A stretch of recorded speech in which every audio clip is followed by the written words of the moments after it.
Ladies and gentlemen, I have to sincerely apologize to everybody. Tonight. I feel like I am partially responsible for what happened tonight on SmackDown Live. And yeah, I just want to apologize, man. I feel like I put things out in the universe and I don't intend them to happen, but then they end up happening anyway. You see, coming out of SmackDown Live last week, WWE had this storyline where Daniel Bryan was in an uphill battle. He had to defeat 4 men to become the number 1 contender for the WWE Championship, which is currently held by AJ Styles, for a match at Extreme Rules. Daniel Bryan beat Big E. Daniel Bryan beat Samoa Joe. And then Daniel Bryan was beat down by the Bludgeon Brothers, Luke Harper and Eric Rowan. So we watched this happen. I don't know why I said Rohan. So we watched this happen, and we see The Miz come out after the beatdown. He picks apart the pieces like a fucking vulture, does a skull-crushing finale, and The Miz beats Daniel Bryan. That was the only interaction that the two had. He dumped him outside the ring like yesterday's garbage. Everybody all week is wondering what is going on with Daniel Bryan. Is he going to be in the tag team division? Is he going to be chasing the tag team titles? Who's going to be Daniel Bryan's partner? So, from SmackDown Live review last week, all the way up until this week and every video in between, we came up with scenarios and possible reasons why A, Daniel Bryan is in the tag team division, and B, who his partner would be. Now, we probably came up with the correct reason as to why Daniel Bryan is now floating in the mid-card right now.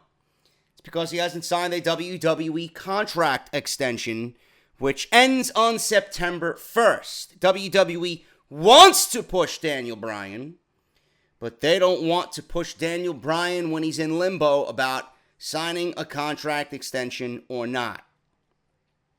So that probably is the reason why he is just floating in a sea of mediocrity here on SmackDown Live in the tag team division. Then we have the question of, well, if Bryan is going to be going for the tag team titles and is stuck in the tag team division, who could his partner be? Now, there were 3 choices here that we talked about within the week. The cool choice, the cool choice yet unlikely choice, the choice that makes sense and that would continue storyline, and the choice that we don't want, but probably WWE will do anyway because they say, fuck you, to everybody watching their programming. I mentioned Randy Orton. I was a huge fan of Rated RKO. I would love to see another version of Rated RKO on SmackDown Live in 2018. They were a cool team. Orton, Edge, they went very well together. I would have loved to seen Randy Orton come back, being that he has issues with Luke Harper and Eric Rowan stemming from the Wyatt family. That would have made sense as well. But Randy Orton is in Birmingham, Alabama now going through rehabilitation. He's set to come back for a program at SummerSlam. More than likely, he is not ready for television yet, so that choice is out the window.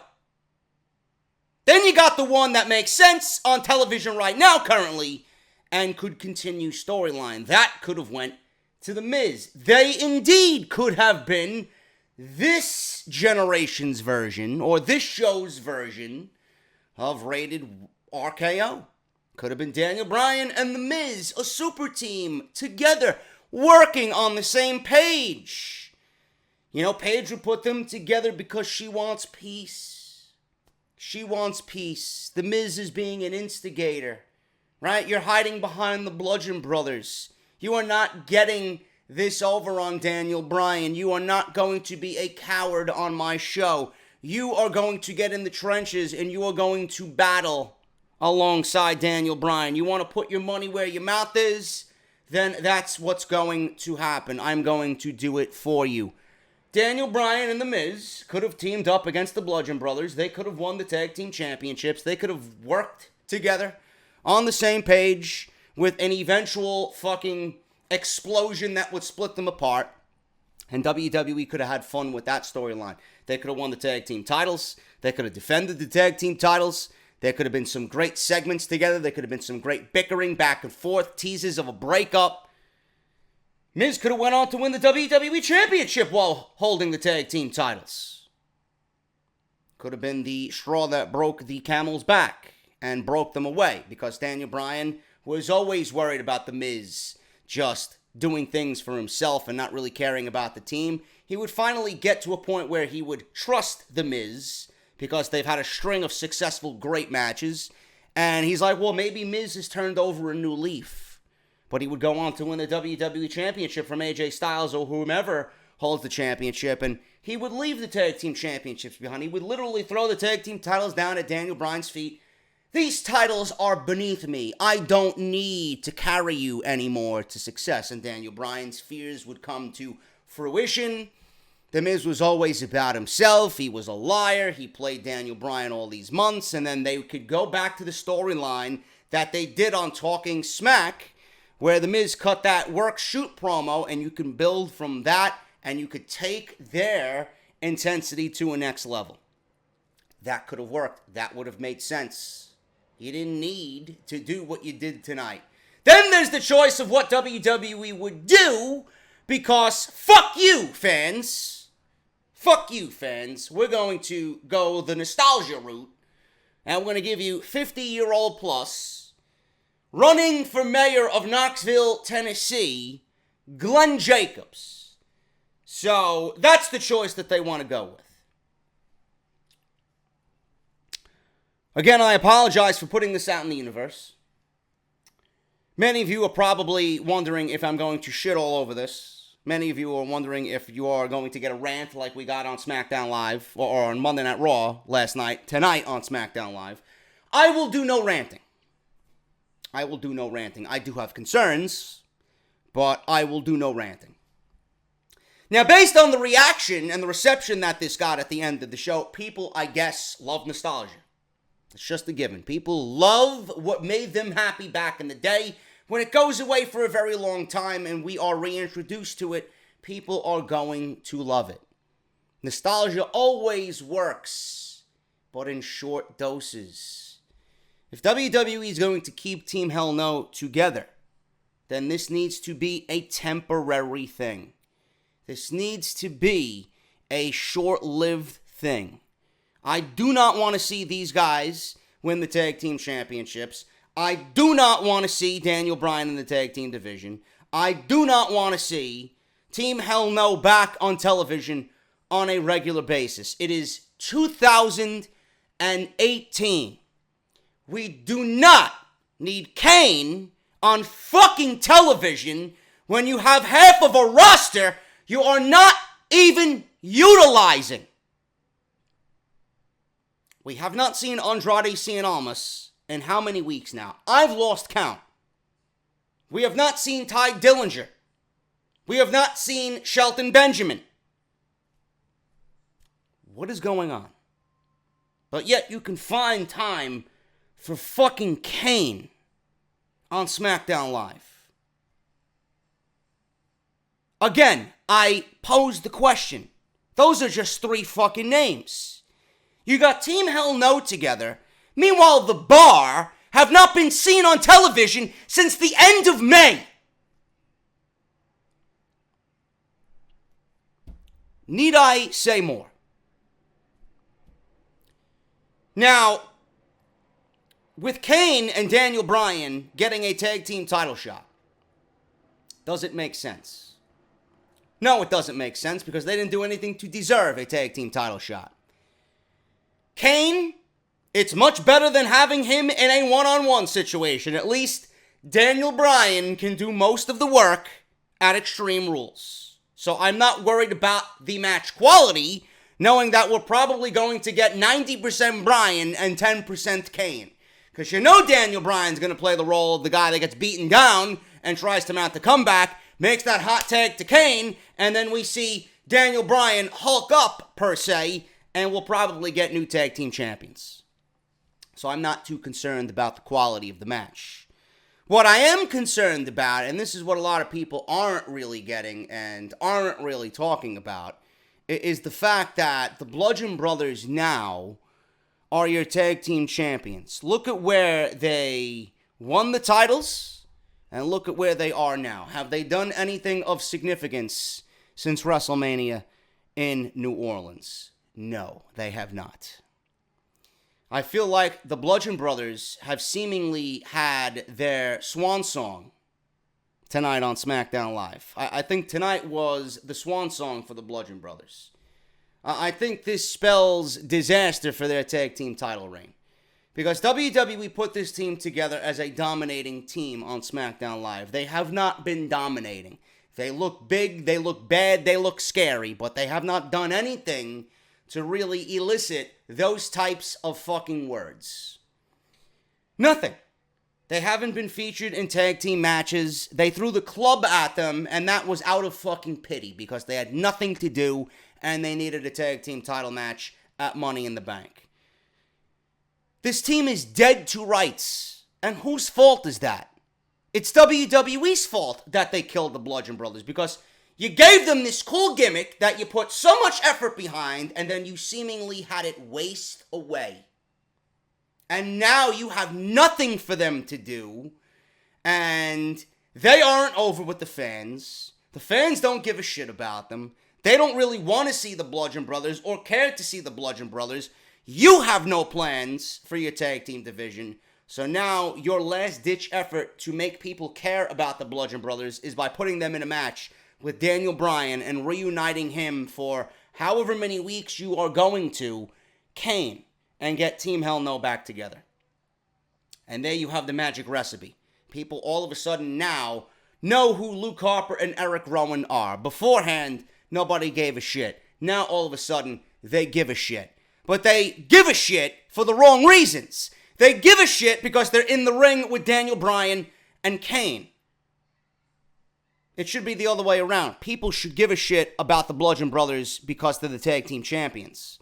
And you have done nothing to really exercise that fact. You've done nothing to really enhance the fact that Luke Harper and Eric Rowan are carrying the biggest prize in that division. How worthless they are is another story. But they are the tag team champions. They've shown them no respect, the WWE. They've shown the titles no respect, and obviously that's going to reverberate with everybody watching this show. So now the only reason why people care and want to see the Bludgeon Brothers is because they're going against Team Hell No. And that's sad. And that's the aspect that bothers me. And that's the aspect that people aren't really going to be talking about. Everybody's going to be talking about, oh, Kane's back. Oh, Daniel Bryan's back. Oh, Team Hell No's back. Oh, Team Hell No's getting a tag team title shot at Extreme Rules. But nobody is really going deeper to find out the fucking root of this problem. And that's the tag team titles are fucking worthless. They're worthless on Raw. They're worthless on SmackDown Live. Why don't you use the fucking teams that you have on the show and build a division with the teams you have established? We don't need to dig into the fucking closet and pull out a team from the past. This is not how you run a division. It bothers me as a fan that so much talent is wasted.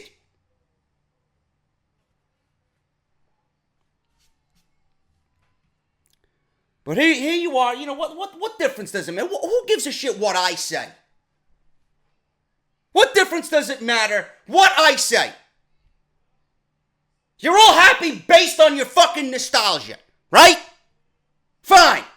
Put Kane in a tag team title match. See if I fucking care. It's not where Daniel Bryan belongs. Daniel Bryan belongs in the main event. But that has to do with Bryan himself and signing an extension with the WWE. Instead of doing and working with the fucking talent they have on this show, they go and get fucking Kane, who's not even a part of SmackDown Live. Wasn't this guy drafted to Raw? Another loophole in the fucking thing that nobody really gives a shit about. JD, you're really reaching for excuses now. Well, pardon me for having a fucking brain. I don't know what you're watching, but I don't forget many things that happen on this show. Whatever, man. You know, the tag team division has been an issue. Do I expect WWE to fix the division? No, I don't know. I don't know why I fucking waste my breath, to be honest with you. I don't know. I really don't know. People were happy. People were cheering. People were doing the yes chant. Whatever. I don't give a shit. I don't give a shit. All I can tell you is that this better last for a very short period of time. This is not the same Daniel Bryan we seen back years ago when he was just up and up, coming through the ranks in WWE with the short hair and the mini beard. Now this is now world-class WWE champion caliber Daniel Bryan. Kane is actually beneath Daniel Bryan at this point.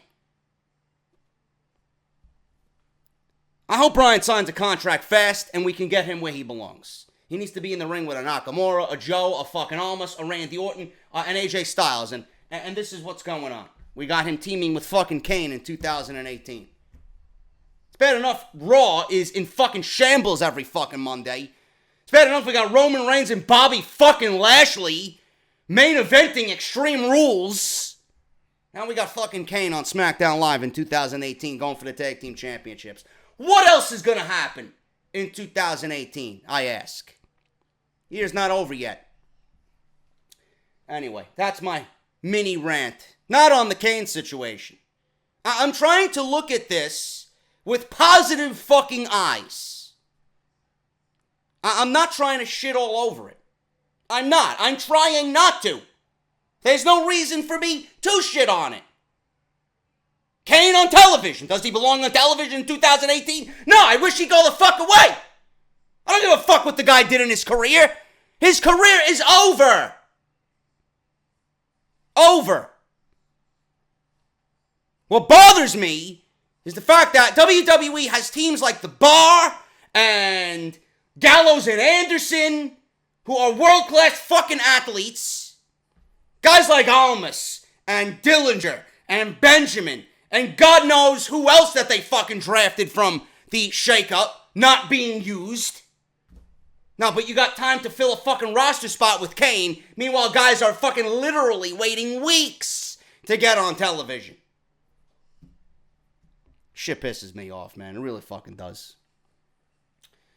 Moving on, man. WWE, speaking of this fucking storyline, WWE started the whole thing off. We were all wondering at the start of the show what was going to happen following last week's gauntlet match. They really didn't go into much detail except The Miz saying Daniel Bryan is all about himself. He hogs the spotlight. So as to where it's going, clearly The Miz, I'm assuming, is going to be involved in all of this. There's no reason for The Miz not to be a part of this. Now, at this point, I really thought that The Miz was going to be the one to team with Daniel Bryan. That would have made the most sense out of everything. But, you know, The Miz and Daniel Bryan being allies, forced to work together before they finally start a program and become enemies, would have made for great television. Bryan will have to go through both Harper and Rowan, and then I figured, you know what? Likely The Miz. And then The Miz will be a factor in these outcomes leading to a possible tag team match at Extreme Rules to hold them over until they begin their program moving forward for the rest of the year. That's where I thought they were going. But obviously, WWE is living, breathing proof that they just give a fuck about a cheap pop for one night in a random city on SmackDown Live. And they really don't book with any storyline purpose whatsoever. Now, I'm going to give it a chance, because hopefully WWE, and SmackDown's been the better of the two shows, I'm hoping WWE makes sense of this and The Miz is involved in some way. And like I said, this is a tag team situation. If Kane was back like he was on Monday Night Raw, feuding with Braun Strowman in one-on-one matches. Now that shit, forget about it. If that was this, I would have fucking shit all over it. But the fact that this is a tag team match, and we're not going to be seeing Kane much in the ring. Now, we may see him on SmackDown Live in one-on-one matches against members of the Bludgeon Brothers, which I really don't care for, but that's what the mute button's for. I don't expect Kane to be a big factor in the match, and I expect Daniel Bryan to work that match, and I expect this to just tide them over to get through Extreme Rules. So that's the last I want to talk of this. We'll see where it goes. We'll see where it goes. This better not outlive fucking a week, 2 weeks, 3 weeks, 4 weeks max. I'm going with this shit. I hope it doesn't overstay its welcome. That's all I'm going to say on that. The one thing I found funny in the opening segment was The Miz, and I wrote this down in my notes, because I remember listening to a podcast that Sam Roberts conducted with Luke Harper. Now, what was funny was The Miz was telling Luke Harper during the opening segment on Miz TV that he wouldn't understand anything about Hollywood, but Luke Harper was in a movie called Mohawk, which was an indie movie that got a better rating on Rotten Tomatoes than all of The Miz's WWE studio movies combined. So who doesn't know about Hollywood? Mr. Miz. Mike Mizanin. Maybe we should go back and do your research. The other thing that is bothering me is the fact that Shinsuke Nakamura was not on SmackDown Live tonight. WWE gave you the reason that he was at a house show on Monday and that he was not cleared medically for in-ring competition. They said he got hurt at the house show. What really happened is that Shinsuke Nakamura was leaving the arena at the end of the night and he was bitten by a security guard dog. The severity of the bite and the injury caused by this incident, I don't know. But it caused him enough to miss SmackDown Live and a shot at the United States Championship. Where they go from here, I don't know. I really wasn't even keen on seeing this match so soon. You know? WWE just loves to give title matches away with no fucking build. So now you have a reason to do it at Extreme Rules and save it for Extreme Rules. We'll see what happens with that. But Shinsuke Nakamura did not get hurt in the ring. Shinsuke Nakamura got injured by a guard dog biting him as he was trying to leave the arena. Fucking unlucky for him, huh? Now, sometime this week, I'm going to report on a story about Andrade Cien Almas unintentionally getting screwed by WWE Creative. Was it unintentionally? Because WWE holds all the power in, I don't have a pen here, in a pen. All the power is in the stroke of Vince McMahon's fucking pen. He could have did one thing and just say fuck the other. But no, they wanted to go with what they wanted to go with, like we seen last week. They had all intentions, and I question this because I don't understand it. And this was the one thing that was bothering me coming out of Money in the Bank. Shinsuke Nakamura went through WrestleMania, the Greatest Royal Rumble, Backlash, and Money in the Bank, vying for the WWE title. He lost. In the end of these 6 matches that we've seen, he lost in the end. He did not win. He did not overcome AJ Styles. He is not the WWE champion. So, to the back of the line you go, Mr. Nakamura, no matter how great your heel run and character has been on television. So what does WWE do with somebody who just lost a feud for the WWE title? Oh yeah, that's right. Let's put him in the United States Championship bracket now. What has Nakamura done to deserve a United States Championship? Is it because his name is Shinsuke Nakamura? Or is it because WWE just doesn't give a fuck about anybody else on the roster and really doesn't have any plans for anybody moving forward? So instead of putting Andrade Cien Almas in a feud challenging to get to Jeff Hardy, no, they want to put Shinsuke Nakamura in there when he realistically didn't do anything for the United States Championship. I don't like that aspect whatsoever. So now, Nakamura was not on SmackDown Live due to this incident with the guard dog. Jeff Hardy had an open challenge, and out comes Eric Young of Sanity. Soon as Eric Young came out, I immediately knew, well, this isn't going to last. They're not going to give Eric Young a singles loss on SmackDown Live. There's no question in my mind the Usos are going to get involved in this and cause a disqualification based on what happened last week. But here's the kicker. WWE could have done that in any given moment. They didn't need him to come out and challenge for the United States Championship. WWE loves to have these open challenges, and then they want to have Seth Rollins have an open challenge and then shock the world by losing the open challenge to Dolph Ziggler and losing the title to Dolph Ziggler. Why couldn't that be done tonight on SmackDown Live? Why couldn't we see Andrade Cien Almas come out and challenge Jeff Hardy for the United States Championship and win the United States Championship? We all know that Vince McMahon loves an evil villain who is not American holding that title. Certainly would have fit his character. Certainly would have fit into what Almas is doing. Certainly would have fit into the initiative that he doesn't have any fucking talent being thrown his way. Why didn't we do that? Instead, Almas, I don't even know how many weeks he hasn't been on the show. It's got to be about 3 weeks now. 3 weeks he has not been featured in the ring on SmackDown Live. 4 weeks maybe. But he's been featured in these iPhone promos saying, everybody better stay out of my way, says Zelina Vega. Who the fuck is WWE throwing in your way for them to stay out of your way? They are walking a very thin line with Andrade Cien Almas. It's bad enough he's an NXT champion who's got the best match probably in all of wrestling this year with Johnny Gargano. Subjective with Omega and Okada. But that's another story for a different video. Almas is a world-class athlete. He's probably, no question, without a doubt, in the top 5 best wrestlers in the company, maybe in the top 5 in the world. Yet this guy is sitting on the sidelines on SmackDown Live. Again, I've been saying it for weeks. Why has Almas been brought up to the roster if you are not going to use him right now? You don't think he wants to be down in NXT feuding with a Ricochet and an Aleister Black and a Gargano and a Ciampa and an EC3 and a Velveteen Dream and an Adam Cole? Why would you take him away from that?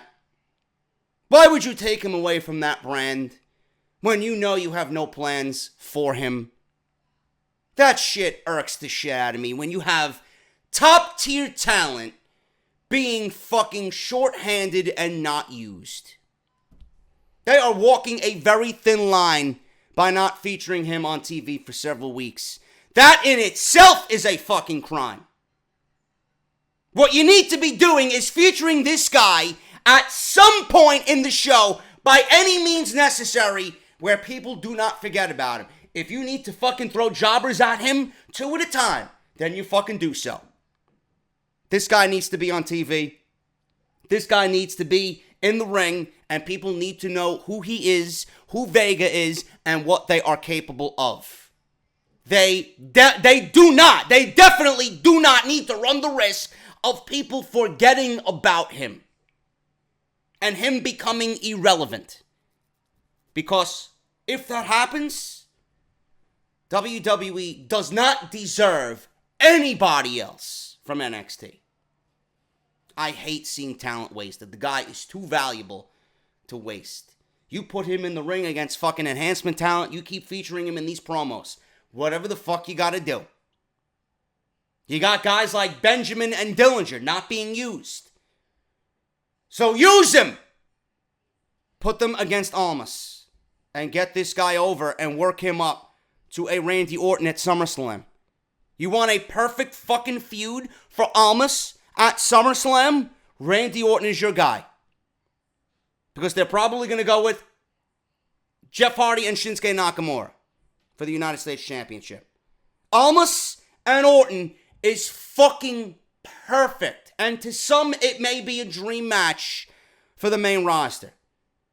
Everybody better stay out of his way. It ain't hard to find Randy Orton on SmackDown Live. And if you want to fucking fight, I'm sure his calendar will be open for SummerSlam. Mark my words, mark this video. If it happens, you know where it hurt. You know where you heard it first. Because if Almas beats Randy Orton, then we know Almas is off to the races, and then you can move the guy up to where he fucking belongs. He is a world champion caliber wrestler. The fact that this guy has not been featured on your programming, but fucking Kane is on television in 2018 is a fucking crime. Now, the way that Eric Young and Jeff Hardy ended tonight on SmackDown Live was predictable and okay at the same time. I knew that this match was going to end in disqualification. They couldn't afford Eric Young to lose his first match on SmackDown Live as a member of Sanity, so it was the right call for the Usos to come in and seek redemption after the attack last week and cause a disqualification. I also love the reaction from the fans with the Usos and Sanity. This is the perfect feud for both teams right now. The Usos, arguably, are probably the best team on Raw and SmackDown Live combined. They didn't have much going on for them. It's a great way to get them into something meaningful on SmackDown Live, and it's great for Sanity to feud with the probably most popular tag team on the main roster in the Usos, and it puts relatively unknowns to the eyes of the people. We know who they are because we watch NXT, but many people do not watch NXT. Many people don't know where Sanity came from. Many people don't even know Sanity was in NXT. So it's perfect for these relative unknowns on the main roster to come in and feud against probably the best and most respected tag team on both Raw and SmackDown Live in the Usos. SmackDown announcers were documented to say that Becky Lynch has been on a winning streak as of late. And I don't know what that means. Becky Lynch, if there's one woman on this brand that deserves a fucking title shot, it's Becky Lynch. And I'm watching the UK tournament, Night 2 tonight, the NXT event that took place at Royal Albert Hall. And I'm watching Toni Storm, my future wife, Toni Storm, in what probably was Shayna Baszler's best WWE match to date. NXT Championship, Toni Storm and Shayna Baszler. And I'm watching this match and how great it was and how invested the fans were. And I'm thinking back to Raw and SmackDown. You got women like Toni Storm, who is now going to be the face of the women's division for NXT UK. You got Ember Moon, you got Ruby Riott, you got Sasha Banks, you got Bayley, you got Becky Lynch, you got Charlotte, you got Asuka, you got Bianca Belair, Kairi Sane, Shayna Baszler. All those names that I just mentioned to you. And both champions on both brands are Alexa Bliss and Carmella. Two women who cannot fucking wrestle. Yet Becky Lynch has been without a championship opportunity one-on-one since she lost the title to Alexa Bliss in the very early days of SmackDown Live in 2016. How is that fair? And then they have Corey Graves scripted to say Becky Lynch gets the most opportunity out of anybody, but he failed to mention it was one-on-one. Becky Lynch is another thing that people really aren't mentioning. You know, we're seeing more and more Becky Lynch. We're seeing Becky Lynch being more and more successful and get a few wins under her belt on SmackDown Live. Do you want to know the reason for that? It's because Miss Charlotte Flair, resident android queen, isn't on SmackDown Live and she's off getting a breast enhancement or fixing a popped breast implant. And she won't be back until SummerSlam. Is Becky Lynch recent success because Charlotte isn't there? Is she a mere placeholder for Charlotte on SmackDown Live? What happens when Charlotte comes back? Now, if WWE was smart and they wanted to do something with Becky Lynch, they would put Becky Lynch and factor her into the Ellsworth Carmella storyline with Asuka. How great would it be? I don't know why she's feuding with fucking Mandy Rose and Sonya Deville. WWE's only putting her with Sonya Deville because Sonya Deville apparently is friends with Cyborg of MMA fame. And Cyborg has been threatening Becky Lynch. 2 SummerSlams ago she was threatening Becky Lynch. Wants to wrestle Becky Lynch. So what does WWE do? Oh yeah, we have a MMA fighter on our SmackDown Live Women's roster. Let's put Becky Lynch against an MMA fighter. Just to kind of play off the fact that there's a beef between Becky Lynch and Cyborg.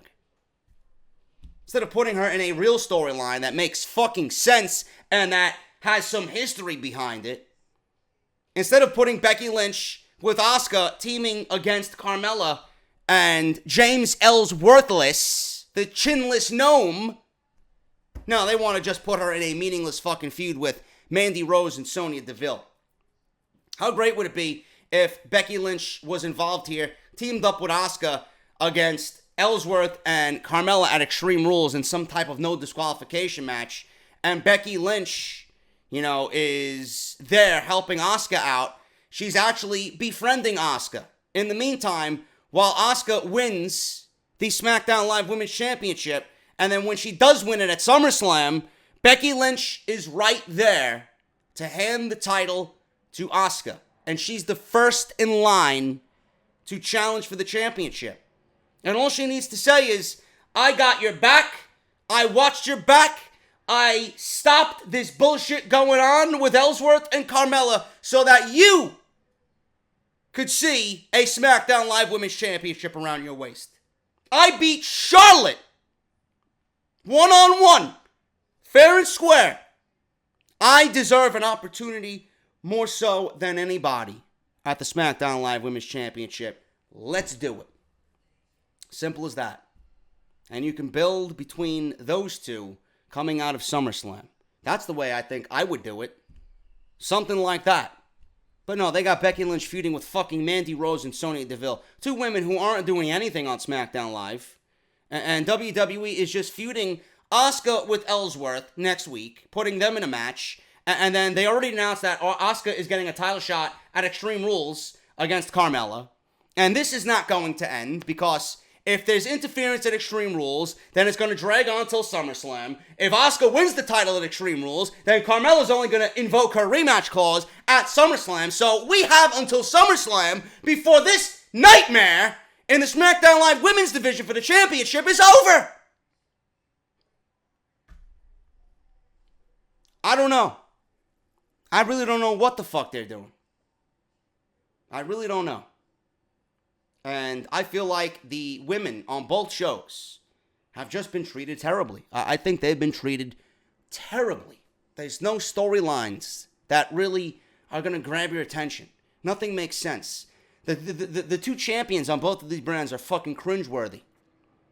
Meanwhile, look at all the talent that WWE has as far as women performers. My God, they have a gold mine. And this is who you go with.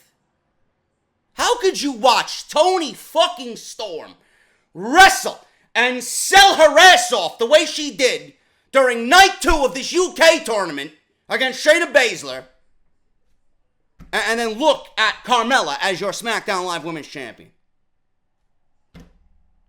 I don't get it. I really don't understand it.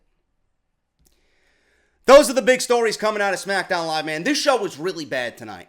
It did not progress storylines. It was very lackluster as far as storyline progression goes. They really didn't do anything to keep me interested. It was almost as if they took the week off, to be brutally honest with you. It's like they took the week off. They gave you that one big bombshell with Kane coming out at the end, and we had to wait 2 hours for fucking Kane to come out to close SmackDown Live.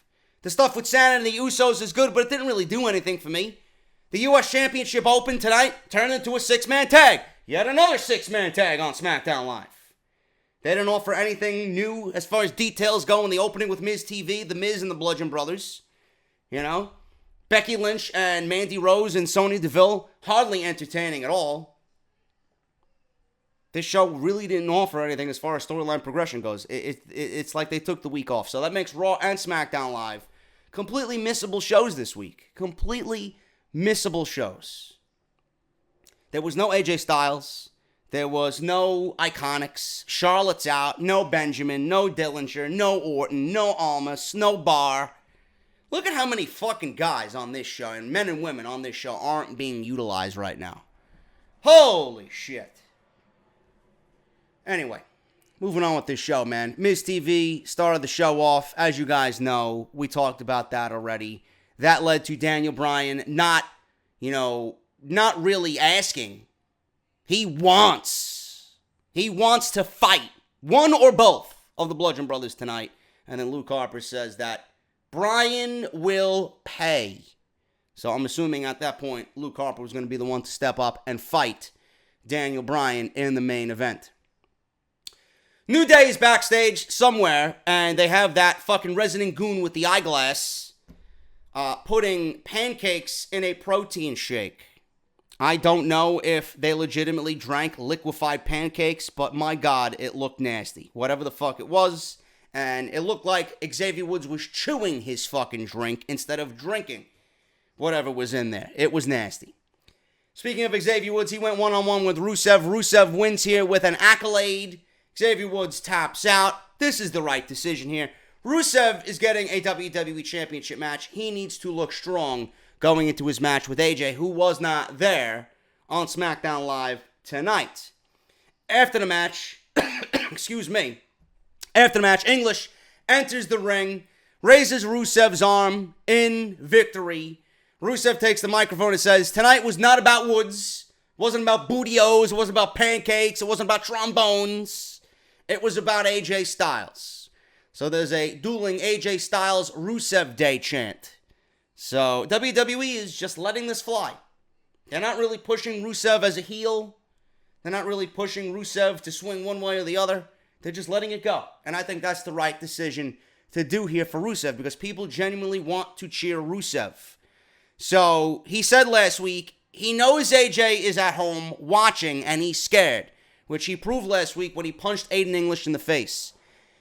They did not mention AJ being in Australia with SmackDown Women's Champion Carmella for a promotional tour. I'm assuming they're doing promotional work for that big event in Australia coming up at that 100,000 seat arena.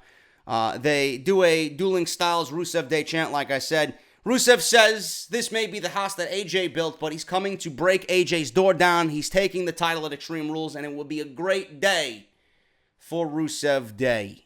Rusev then leaves and threatened AJ Styles tonight on SmackDown Live. Will AJ have anything to say in retaliation next week? Eric Young comes out and challenges Jeff Hardy to a United States Open challenge.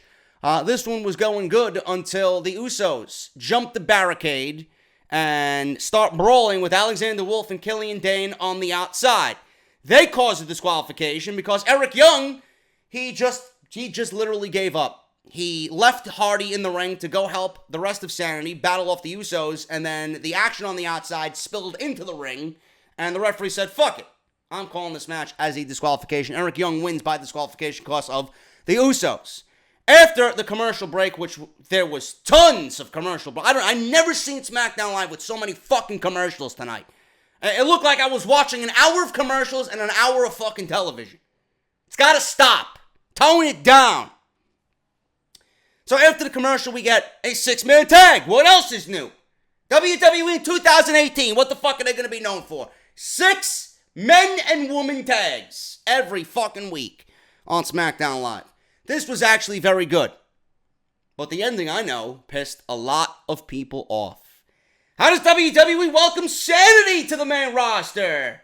Oh, NXT talents? Have them lose. Why can't we build Sanity up as a fucking imposing threat on SmackDown Live? Do you know what one loss in their first match does to a team? Nobody's gonna take them fucking seriously. Why not set the timetable for them to just run through talent? You want to build them up as these crazy fucking guys. They may look crazy, but having them already have a loss on their record doesn't do them any favors. I don't like NXT talent coming up from NXT on SmackDown Live losing in their second week. Their first week didn't even fucking count. It didn't even count as a match.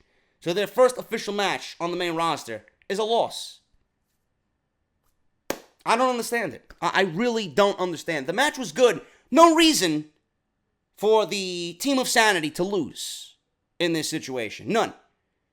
Alexander Wolf gets dropped. Hardy goes to the top, hits a Swanton Bomb on Wolf for the win. This was a very good 6-man tag, but I mean, 6-man tag. Same shit every single week. But this time it resulted in Sanity losing. Becky Lynch versus Sonya Deville here. Becky Lynch wins with a disarm her for the submission. We had Mandy Rose on the outside try to get involved here. Mandy distraction. Deville takes advantage and drives Becky down for 2 count. Deville then gets on top of Becky and does some ground and pound MMA shit. Deville ends up colliding with Mandy Rose on the outside, who tried to get involved through the bottom rope. She gets shoved into Mandy Rose. That distraction did not work. That allowed Becky to get to disarm her on Sonya Deville for the submission win. Now, I know Sonya Deville is open with her lifestyle on social media.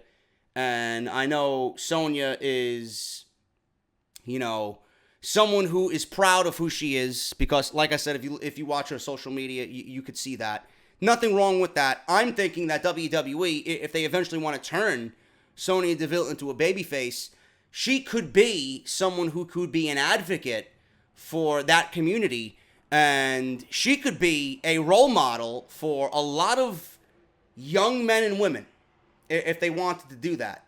So I'm looking at the positive with Sonya Deville because WWE could have something great in her. And I honestly think she's gotten a lot better in the ring to a point now where I really shouldn't be ragging on her as much as I did in NXT. She has gotten better. Mandy Rose has gotten better. But WWE could potentially have something really, really great in Sonya Deville as an ambassador for their company if they so choose to turn her babyface down the road. It could be an easy transition. I'm just saying that. But right now, whatever they're doing with Mandy Rose and Sonya Deville with Becky Lynch, I could care less for. Moving on here, man. We got James Ellsworth backstage. He's wearing an Oscar mask. And he approaches Ty Dillinger. Ty Dillinger's not interested. He's like, Ty, ain't I a perfect 10? And then Ty walks away and says, no, you're a 0. He puts the mask back on Ellsworth. And then Ellsworth is like, come on, Ty. Ain't I a perfect 10? And then Ty Dillinger does this. And he puts Ellsworth's hand up to the camera and says, 1. So Ellsworth is like, he thinks I'm a 1? He thinks I'm a 1? So then he goes out to the ring, talks about how much of a real man he is. I don't know why Grimm's Toy Show didn't keep him employed on GTS. Says Asuka ruined last week's Mellabration. Mella ain't money, folks. Mella is Monopoly money. So, Carmella's celebration was ruined, and Asuka attacked him for no reason. Ellsworth takes some, shots at Asuka and says he knows Asuka's here tonight. Ellsworth says before fans start blowing up his Twitter, he loves and respects women. Ellsworth says his love life is so hot, you can fry an egg on it. And at that point, I wanted to fucking shut the TV off. That was completely cringe. So, out comes Paige. And Paige is asking why Ellsworth is here and says Asuka is not here tonight. I don't know why you are saying Asuka's here. She's in Japan with her family, apparently. That's what she said. Paige announces Asuka versus Carmella for Extreme Rules. Ellsworth protests and says Asuka doesn't deserve it. He asks if Paige is here, really, to confront him and ask him out on a date. So they make a date for next week, and Paige says, whoa. We have a date, but it ain't with me. You have a date on my show with Asuka next week. So it's going to be Asuka versus Ellsworth next Tuesday on SmackDown Live. Bryan versus Harper. This led to the 2-on-1.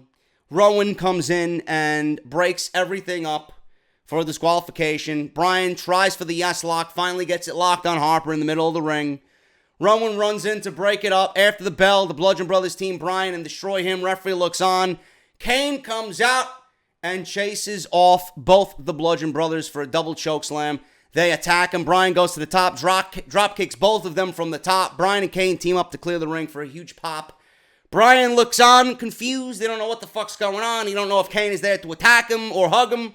Kane walks over, puts his arms out for a hug. Bryan says, no. He walks away, and then they end up hugging and embracing. The fans go crazy, and Bryan does the yes chant with Kane doing the yes chant as SmackDown Live goes off the air. And that was your SmackDown Live. I didn't like tonight's show, man. SmackDown Live has been on somewhat of a decent streak as of late. Tonight's show really didn't do anything for me. That makes Raw and SmackDown really bad this week. So hopefully we got NXT to kind of wash our mouths out from terrible main roster television, as always, on a Wednesday night. But if you guys don't want to wait for NXT, you got the UK special, Night 1 and Night 2 on the network. I highly, highly advise you to go watch Night 2. What a show it was. In fact, it was the best of the two shows, and it was better than every main roster pay-per-view this year. There were some great fucking matches on that show, man. Tony Storm versus Shayna Baszler, like I said. The team of Mustache Mountain, Tyler Bate and Trent Seven versus the Undisputed Era. Adam Cole defending the North American title against Wolfgang. A fatal four-way to find out who fights Pete Dunne. And number one contender for the UK title. Pete Dunne defended the UK title against Zach Gibson. Great fucking match, man. Great fucking show. I advise you guys to go and watch it. I'm going to be doing a review on that tomorrow morning. So we already did a review of Night 1. That's on the channel right now. If you guys want to go check that out, it's in the annotation that you see in the top right corner. Go and check it out. Monday Night Raw is there as well. Sunday's Off the Script is there as well. If you missed any of that stuff, go and check it out. Definitely. Please do so. Follow me on Twitter at JDFROMNY206. Hit that subscribe button down below. Turn on that bell for notifications. I will see you guys tomorrow with round 2, or night 2 rather, of the UK Championship Tournament Special. We're going to be talking about that. Lots of juicy details coming out of that, plus NXT tomorrow night. And then we'll go on and get ready for Off the Script this weekend with episode 228. Thank you guys so much. Remember, I will be in Pittsburgh, Pennsylvania for Extreme Rules. I will be holding a live Off the Script special. I'll be there Saturday and Sunday nights. If you are in town, or if you're planning to be in town, please join us at Buford's Kitchen, Terrace on 5th, right across from the PPG Paints Arena. It's going to be a good one, man. More information in the days to come for that. Thank you guys so very much. I'm getting out of here. I will see you guys tomorrow morning with Night 2 of the UK special for NXT, and then I'll see you tomorrow night for NXT as we get to see if Tommaso Ciampa is going to approach Aleister Black for the NXT Championship, man. Should be good. I'll see you guys later.